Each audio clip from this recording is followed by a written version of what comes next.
The Best Sauce. By P.G. Wodehouse. Eve Hendry sat up in bed. For 2 hours she had been trying to get to sleep, but without success. Never in her life had she felt more wakeful. There were 2 reasons for this. Her mind was disturbed, and she was very hungry.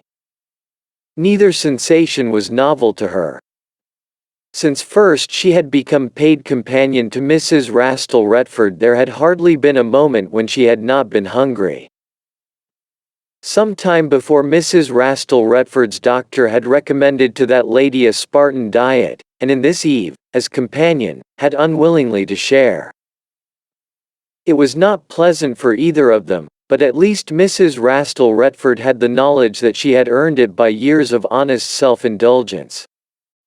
Eve had not that consolation. Meager fare, moreover, had the effect of accentuating Mrs. Rastall-Retford's always rather pronounced irritability. She was a massive lady, with a prominent forehead, some half-dozen chins, and a manner towards those in her employment which would have been resented in a second mate by the crew of a Western Ocean tramp. Even at her best she was no ray of sunshine about the house. And since the beginning of the self-denying ordinance she had been at her worst.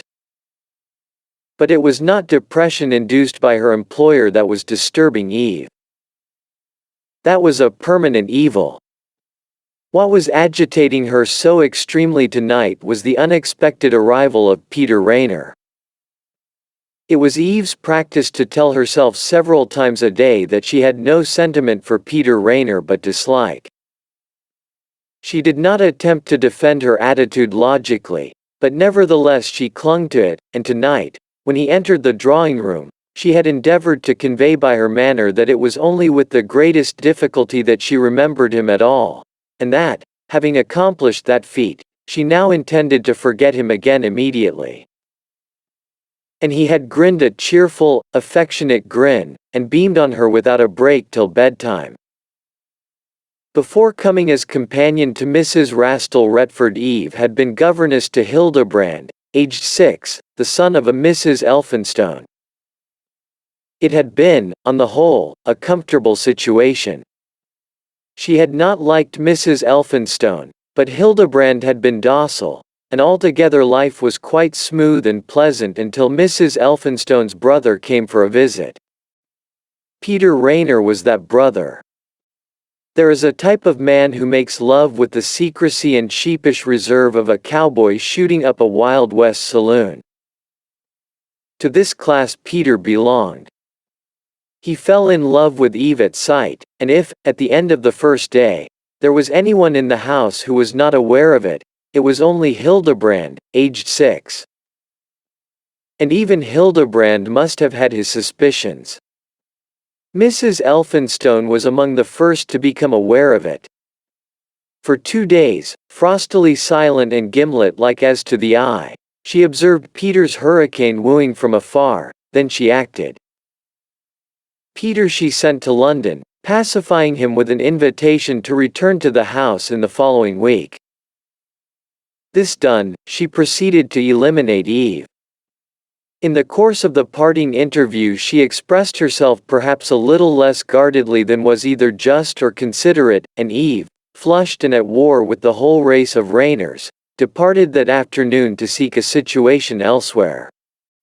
She had found it at the house of Mrs. Rastall-Retford. And now this evening, as she sat in the drawing-room playing the piano to her employer, and had walked the latter's son, a tall, nervous young man, perpetually clearing his throat and fiddling with a pair of gold-rimmed glasses, with the announcement that he had brought his friend, Mr. Raynor, to spend a few days in the old home. Eve could still see the look on Peter's face as, having shaken hands with his hostess, he turned to her. It was the look of the cowboy who, his weary ride over, sees through the dusk the friendly gleam of the saloon windows, and with a happy sigh reaches for his revolver. There could be no 2 meanings to that look. It said, as clearly as if he had shouted it, that this was no accidental meeting, that he had tracked her down and proposed to resume matters at the point where they had left off. Eve was indignant. It was abominable that he should pursue her in this way. She sat thinking how abominable it was for 5 minutes, and then it suddenly struck her that she was hungrier than ever. She had forgotten her material troubles for the moment.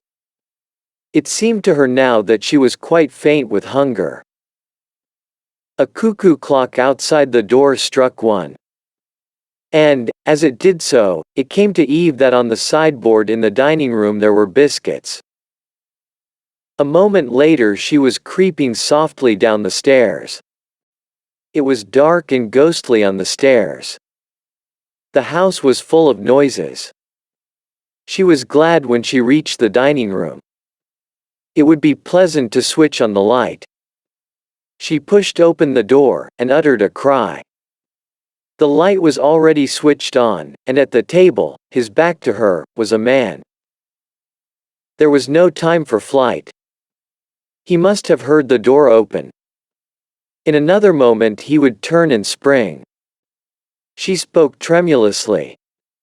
Don't move. I'm pointing a pistol at you." The man did not move. "Foolish child," he said, indulgently. "Suppose it went off." She uttered an exclamation of surprise. What are you doing here, Mr. Rayner?" She moved into the room, and her relief changed swiftly into indignation. On the table were half a chicken, a loaf, some cold potatoes, and a bottle of beer. "I'm eating, thank goodness," said Peter, helping himself to a cold potato. "I had begun to think I never should again. Eating. I know a man of sensibility and refinement ought to shrink from raiding his hostess's larder in the small hours, but hunger's death to the finer feelings. It's the solar plexus punch which puts one's better self down and out for the count of 10. I am a large and healthy young man, and believe me, I need this little snack. I need it badly. May I cut you a slice of chicken?" She could hardly bear to look at it, but pride gave her strength. "No," she snapped. "You're sure? Poor little thing, I know you're half-starved." Eve stamped. "How dare you speak to me like that, Mr. Rayner?" He drank bottled beer thoughtfully. "What made you come down? I suppose you heard a noise and thought it was burglars," he said. "Yes," said Eve, thankfully accepting the idea. At all costs she must conceal the biscuit motive. "That was very plucky of you. Won't you sit down?" "No, I'm going back to bed." "Not just yet. I've several things to talk to you about.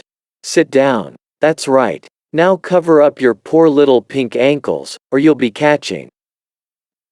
She started up. "Mr. Rayner." "Sit down." She looked at him defiantly, then, wondering at herself for doing it, sat down. "Now," said Peter, "what do you mean by it? What do you mean by dashing off from my sister's house without leaving a word for me as to where you were going? You knew I loved you." "Good night, Mr. Rayner." "Sit down. You've given me a great deal of trouble. Do you know it cost me a sovereign in tips to find out your address? I couldn't get it out of my sister, and I had to apply to the butler. I've a good mind to knock it off your first week's pin money. I shall not stay here listening. You knew perfectly well I wanted to marry you. But you fly off without a word and bury yourself in this benighted place with a gorgon who nags and bullies you."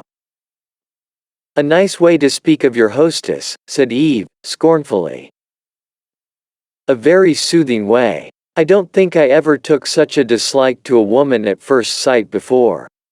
And when she started to bullyrag you, it was all I could do, but it won't last long now. You must come away at once. We'll be married after Christmas, and in the meantime you can go and live with my sister." Eve listened speechlessly. She had so much to say that the difficulty of selection rendered her dumb.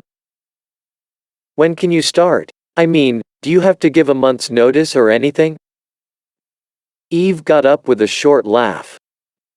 Good night, Mr. Rayner, she said. You have been very amusing, but I am getting tired. I'm glad it's all settled, said Peter. Good night. Eve stopped. She could not go tamely away without saying a single one of the things that crowded in her mind. Do you imagine, she said, that I intend to marry you? Do you suppose, for one moment?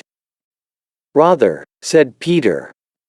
You shall have a splendid time from now on, to make up for all you've gone through. I'm going to be awfully good to you, Eve. You shouldn't ever have any more worries, poor old thing. He looked at her affectionately. I wonder why it is that large men always fall in love with little women.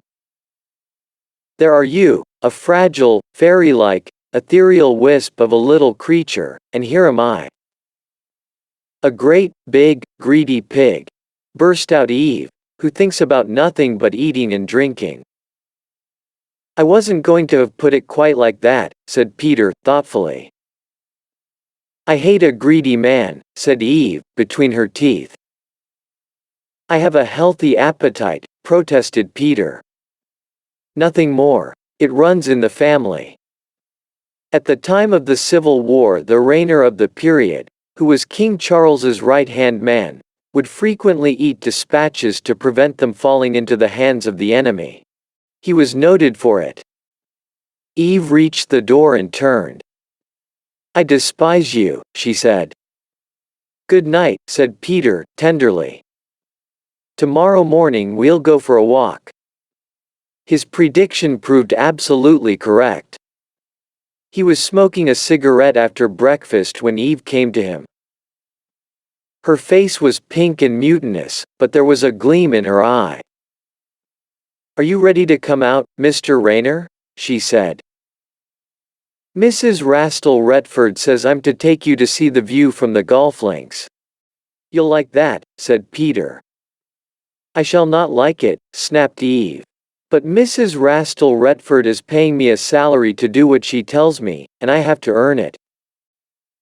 Conversation during the walk consisted mainly of a monologue on the part of Peter.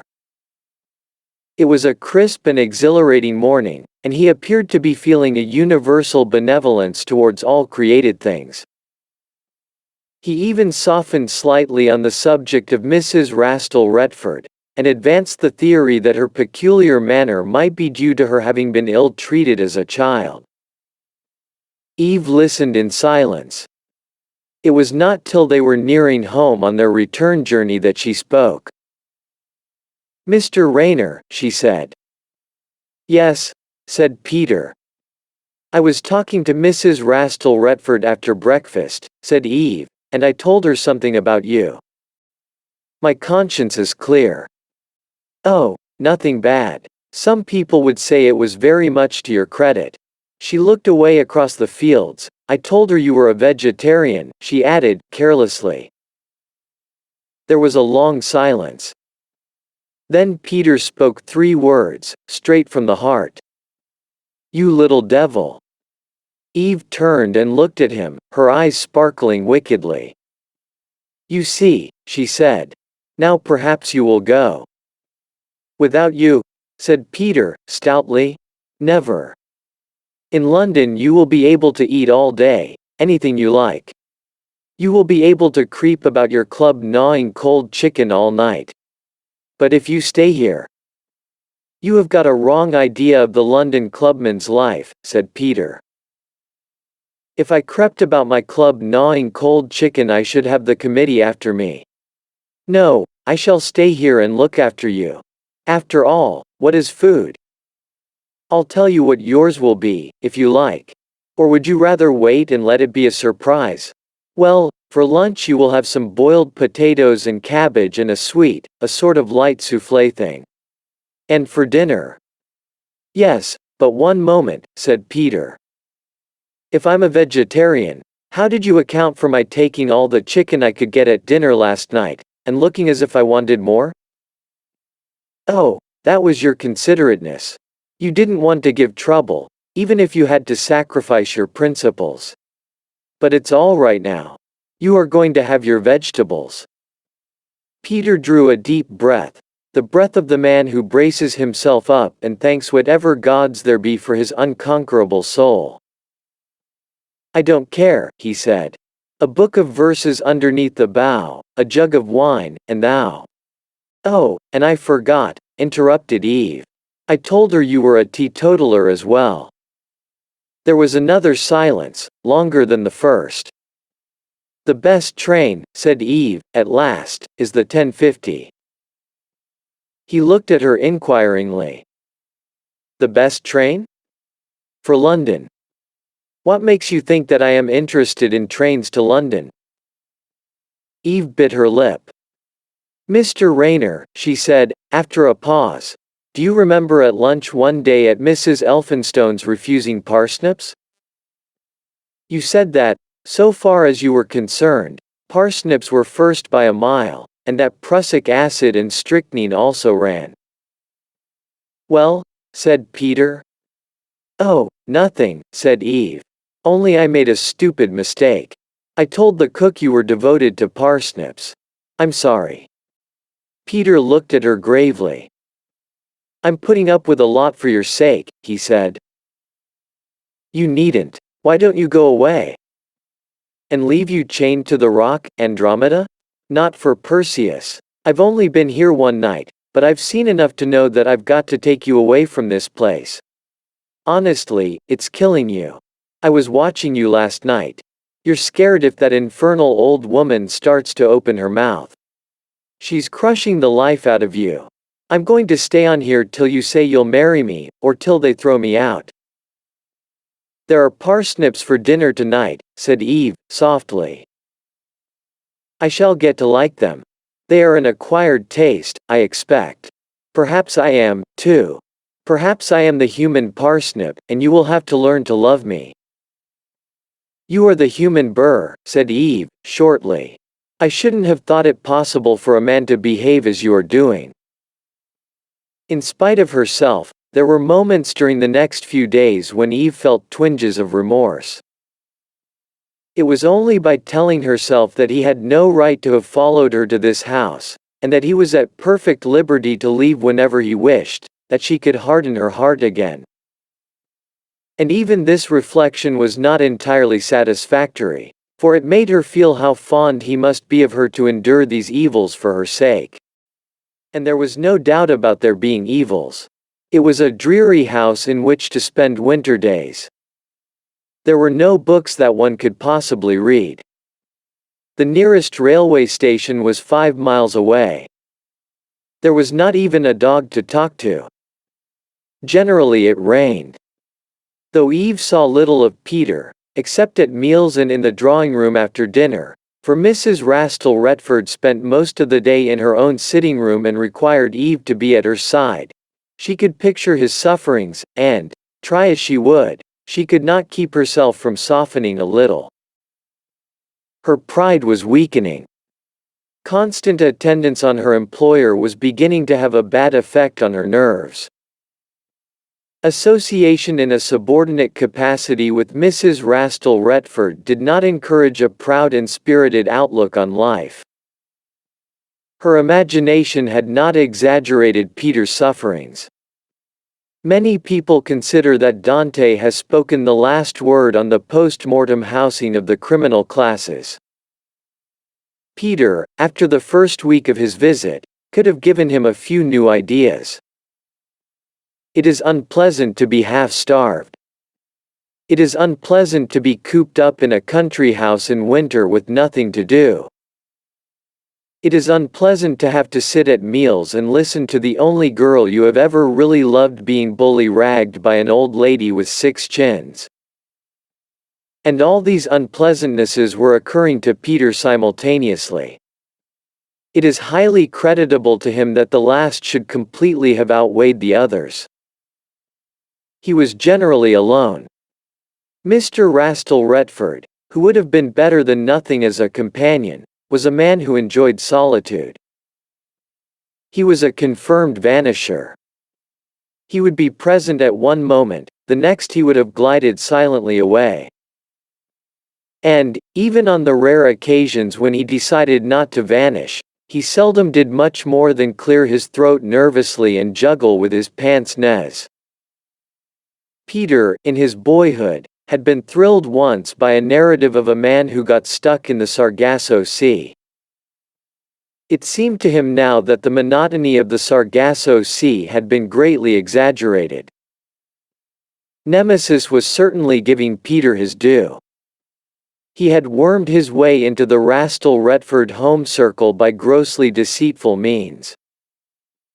The moment he heard that Eve had gone to live with Mrs. Rastall-Retford, and had ascertained that the Rastall-Retford with whom he had been at Cambridge and whom he still met occasionally at his club when he did not see him first, was this lady's son, he had set himself to court young Mr. Rastall-Retford. He had cornered him at the club and begun to talk about the dear old varsity days, ignoring the embarrassment of the latter, whose only clear recollection of the dear old varsity days as linking Peter and himself was of a certain bump supper night, when sundry of the festive, led and inspired by Peter, had completely wrecked his rooms and shaved off half a growing mustache. He conveyed to young Mr. Rastall-Retford the impression that, in the dear old varsity days, they had shared each other's joys and sorrows, and, generally, had made Damon and Pythias look like a pair of cross-talk knockabouts at one of the rowdier music halls. Not to invite so old a friend to stay at his home, if he ever happened to be down that way, would, he hinted, be grossly churlish. Mr. Rastall-Retford, impressed, issued the invitation. And now Peter was being punished for his deceit. Nemesis may not be an Alfred shrub, but give her time and she gets there. It was towards the middle of the second week of his visit that Eve, coming into the drawing room before dinner, found Peter standing in front of the fire. They had not been alone together for several days. "Well?" said he. Eve went to the fire and warmed her hands. "Well?" she said, dispiritedly. She was feeling nervous and ill. Mrs. Rastall-Retford had been in one of her more truculent moods all day, and for the first time Eve had the sensation of being thoroughly beaten. She dreaded the long hours to bedtime. The thought that there might be bridge after dinner made her feel physically ill. She felt she could not struggle through a bridge night. On the occasions when she was in one of her dangerous moods, Mrs. Rastall-Retford sometimes chose rest as a cure, sometimes relaxation. Rest meant that she retired to her room immediately after dinner, and expended her venom on her maid. Relaxation meant bridge, and bridge seemed to bring out all her worst points. They played the game for counters at her house, and there had been occasions in Eve's experience when the loss of 100 or so of these useful little adjuncts to fun in the home had lashed her almost into a frenzy.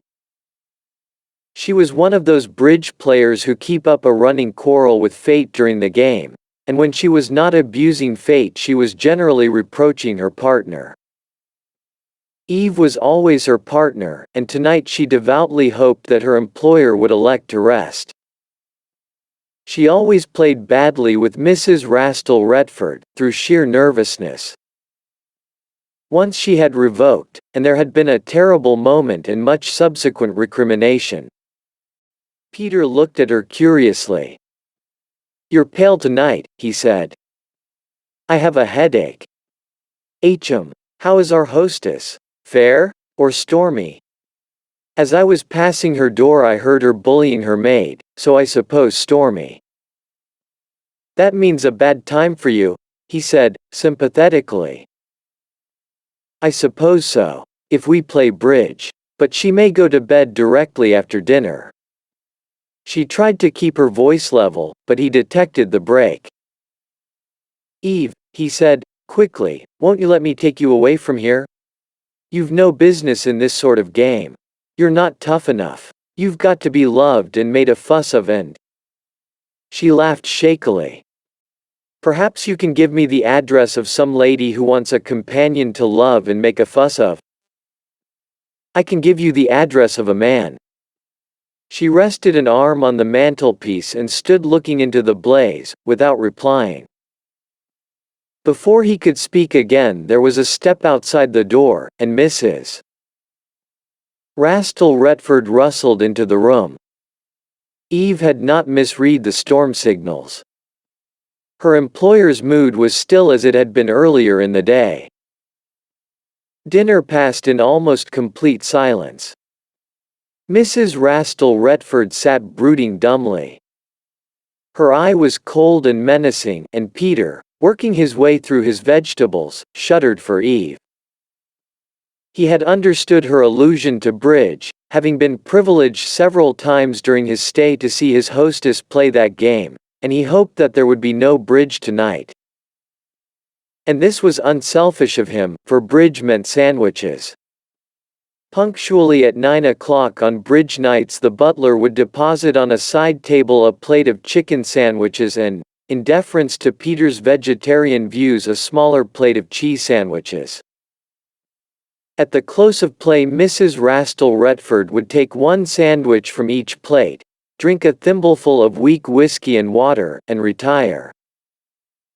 Peter could always do with a sandwich or two these days. But he was prepared to abandon them joyfully if his hostess would waive bridge for this particular evening. It was not to be. In the drawing room, Mrs. Rastall-Retford came out of her trance and called imperiously for the cards. Peter, when he saw his hand after the first deal, had a presentiment that if all his hands were to be as good as this, the evening was going to be a trying one. On the other occasions when they had played, he had found it an extremely difficult task, even with moderate cards, to bring it about that his hostess should always win the odd rubber, for he was an excellent player, and, like most good players, had an artistic conscience which made it painful to him to play a deliberately bad game, even from the best motives. If all his hands were going to be as strong as this first one, he saw that there was disaster ahead. He could not help winning. Mrs. Rastall-Retford, who had dealt the first hand, made a most improper diamond declaration. Her son unfilially doubled, and, Eve having chicane, a tragedy which her partner evidently seemed to consider could have been avoided by the exercise of ordinary common sense, Peter and his partner, despite Peter's best efforts, won the game handsomely. The son of the house dealt the next hand. Eve sorted her cards listlessly. She was feeling curiously tired. Her brain seemed dulled. This hand, as the first had done, went all in favor of the two men. Mr. Rastall-Retford won 5 tricks in succession, and, judging from the glitter in his mild eye, was evidently going to win as many more as he possibly could. Mrs. Rastall-Retford glowered silently. There was electricity in the air. The son of the house led a club. Eve played a card mechanically. "Have you no clubs, Miss Hendry?" Eve started, and looked at her hand. "No," she said. Mrs. Rastall-Retford grunted suspiciously. Not long ago, in Westport, Connecticut, USA, a young man named Harold Sperry, a telephone worker, was boring a hole in the wall of a house with a view to passing a wire through it.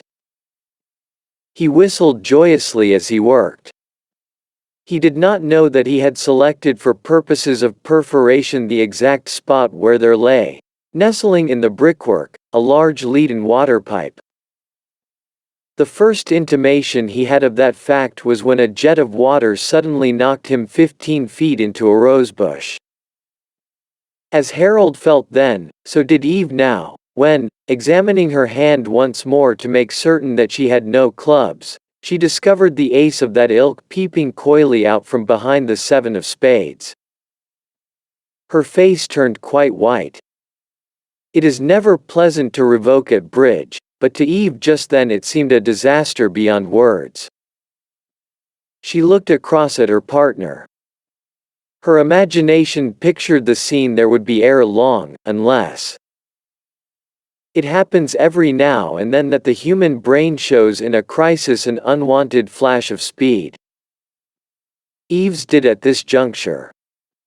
To her in her trouble there came a sudden idea. She looked round the table.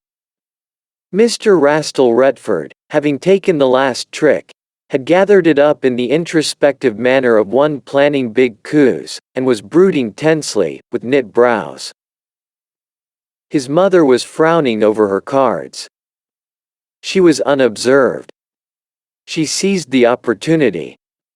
She rose from her seat, moved quickly to the side table, and, turning her back, slipped the fatal card dexterously into the interior of a cheese sandwich. Mrs. Rastall-Retford, absorbed, did not notice for an instant. Then she gave tongue. "What are you doing, Miss Hendry?" Eve was breathing quickly. I thought that Mr. Rayner might like a sandwich." She was at his elbow with the plate. It trembled in her hand. "A sandwich. Kindly do not be so officious, Miss Hendry." The idea, in the middle of a hand, her voice died away in a resentful mumble. Peter started. He had been allowing his thoughts to wander. He looked from the sandwich to Eve and then at the sandwich again. He was puzzled. This had the aspect of being an olive branch, could it be? Could she be meaning? Or was it a subtle insult? Who could say? At any rate it was a sandwich, and he seized it, without prejudice. "I hope at least you have had the sense to remember that Mr. Rayner is a vegetarian, Miss Hendry," said Mrs. Rastall-Retford. "That is not a chicken sandwich?" "No," said Eve. "It is not a chicken sandwich." Peter beamed gratefully. He raised the olive branch, and bit into it with the energy of a starving man.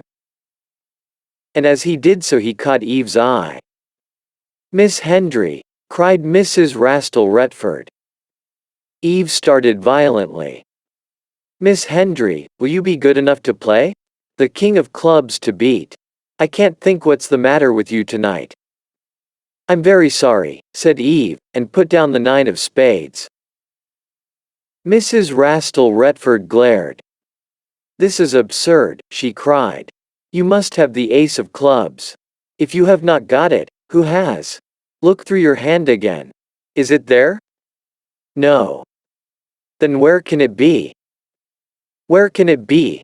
echoed Peter, taking another bite. Why, said Eve, crimson.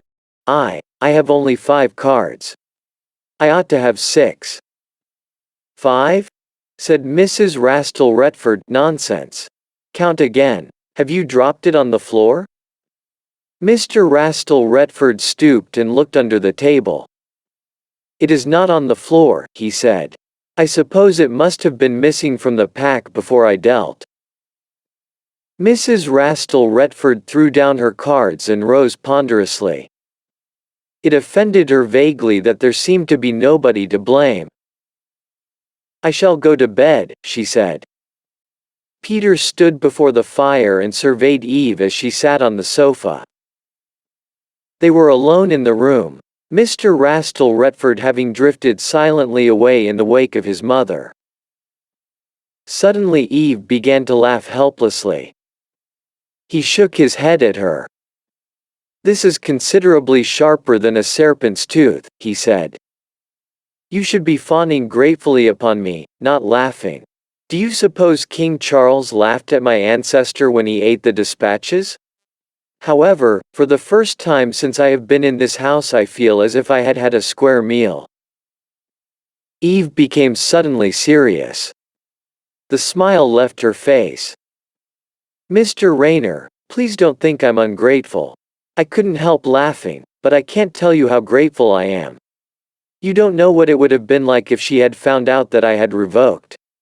I did it once before, and she kept on about it for days and days. It was awful. She shivered. I think you must be right, and my nerves are going.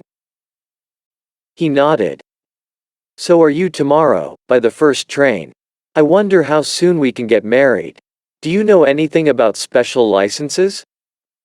She looked at him curiously. You're very obstinate, she said. Firm, he corrected. Firm. Could you pack tonight, do you think, and be ready for that 10:50 tomorrow morning? She began to trace an intricate pattern on the floor with the point of her shoe. I can't imagine why you are fond of me, she said.